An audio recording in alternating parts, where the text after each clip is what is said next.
ololahan ballaaran oo ah mid dib loogu soo celinayo bilicda deegaanka oo ah mid ay si wada jir ah u soo qabanqaabiyeen maamulka gobolka Jubbada Hoose kan degmada Kismaayo ururada bulshada rayidka xarunta farsamada gacanta iyo tababarada KTI iyo hay'adda UN Habitat ayaa si xawli ah uga bilowday xeebta Calanley ee magaalada Kismaayo iyagoona intii ay mas'uuliyiinta sameynayeen hawlaha nadaafadda ay sidoo kale wadeen beerista dhirta oo ay ugu talagaleen ka qayb qaadashada dib u soo celinta bilicda deegaanka. qaar ka mid ah ururada bulshada rayidka ayaa dhibtay aragtidooda ku aadan dib u soo celinta bilicda deegaanka waxaana hadalkaasi raacsaday agaasimaha guud ee xarunta farsamada gacanta iyo tababarada KTI Xasan Cabdi Xasan waxaana ay sheegeen arkaysaanba maanta barnaamijkan nadaafadda ka dhalinyaro ahaan waxaa hirgeliyay UN Habitat inkastoo mashruucyo fara badan qabatay haddana maasha Allah waxa u malaysaa UN Habitat dardar xoog leh inay wado maxaa yeelay iska wax u qabso dalkaaga nadiifso haddii la isku tashado ay ummadda isku tashadaan waxay gaarayaan horumar. waxaa farxad weyn maanta inaan ka qayb qaadanay barnaamij la dhaha Clean Up Campaign oo anaga ku hadlayna afka golaha dhalinyarada dowlad goboleedka Jubbaland. runtii waa barnaamij aan maanta ugu talagalay in lagu nadiifiyo xeebta Calanley ee magaalada Kismaayo oo runtii ay u jeedaan dhabarkayga dambe waxa qashin yaala magaalada. runtii barnaamijkaas oo ay facilitate hay'adda UN Habitat iyo macadka KTI iyagana barnaamijka ardayda ka wax baranayso runtii iyagana dhalinyaro u badan ay barnaamij ka qayb qaadanayaan. runtii waa barnaamij runtii hindisiya horena anaga aan lahayn oo horena aan u soo wadnay inaan campaign oo dib loogu soo celinayo bilicda iyo qurxinta magaalada Kismaayo si ay ula jaanqaado magaalooyinka xeebeedka dalka Soomaaliyeed. UN Habitat waxaan uga mahad celinayaa barnaamijkan gacan libaax leh ee ka qaadatay ee naga siisay ka dhalinyaro ahaan haddaan nahay iyo mar walba si ay noo garab taagan tahay waxaan leeyahay aad ugu mahadsantihiin dhalinyarada reer Jubbaland waxaan leeyahay isku tashta haddii la isku tashtana wax badan yaa lagu hormarayaa. maanta waxaan u soo baxnay inaan talaalno geedaha dhammaan goobaha ay ku habboon tahay lagu talaali karo. waxaan joognaa hadda waa degmada maamulka degmada Kismaayo meesha ku shaqeynayay waxaan talnaan ilaa 7 geed. runtii waa arrin loo baahan yahay in badan dhalinyarada Soomaaliyeed ee Jubbaland ay ku howlanayeen sidii ay dhirta u talaali lahaayeen. barnaamijkan waxa naga caawinayay UN Habitat oo iyadana runtii noo iibisa geedihii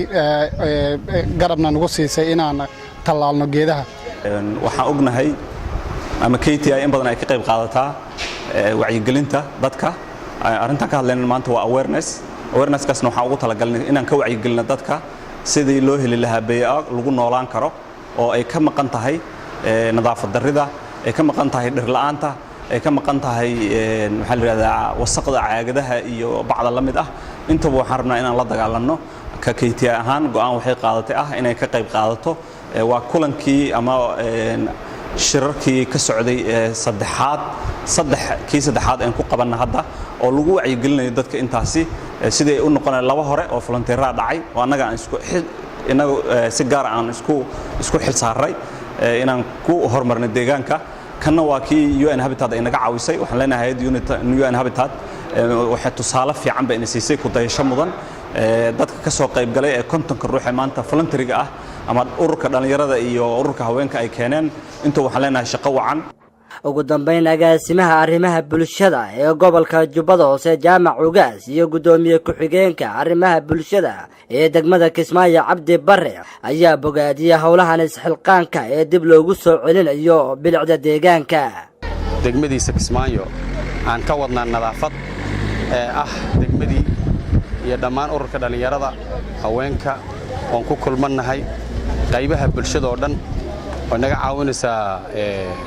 UN Habitat. runtii yaan maanta ka wadnaa xeebta Calanley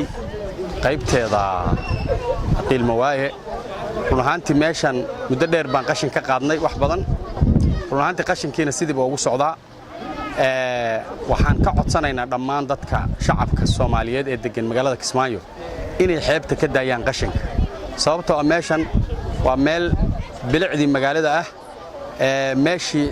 kalluunku ka soo degahayay meeshii doomaha laga rarahayay meeshii ruuxii badda soo dabaalan lahaa ka dabaalan lahaa meeshii bilicda magaalada iyo maartay dalxiiska ahayd waxa ilaahay mahadiisa ah in maanta goob aad meesha qashinka ugu badan uu yaalo xeebta Kismaayo waliba xeebta ay doomaha iyo laga raro qiilmooye area iyo hotel Daala gadaashiisa in aan qashin ka qaadayno ilaahay baa mahad leh qashinkaas waxa gacan naga siiyay hay'adda UN Habitat oo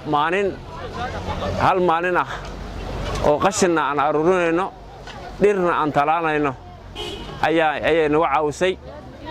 iyo degmada iyo gobolka dhalinyarada haweenka qaybaha bulshada dhan baa barnaamijka iska kaashaday waxaan aad ugu faraxsanahay in meel aad qashinkeedu u badan yahay oo fulxun yahay inaan maanta qashin ka qaadayno runtii waxa weeye markii loo fiiriyo meeshaas muhiimadda ay leedahay oo xeebtii ah oo meesha dadka ugu badan ilmaha ku dabaashaan qashinka inta leeg inuu yaallo waa dhibaato weyn muddooyinka ugu dambeysay ayaa hay'adda UN Habitat waxa ay bulshada ka dhex waday hawlo wacyigelin oo dib loogu soo celinaya bilicda deegaanka iyadoona hawlahan maanta ay ka qayb qaateen dad ay tiradooda kor u dhaafayso 65 qof Maxamed Qaasim Cali Waxar TV-ga Somali Cable magaalada Kismaayo.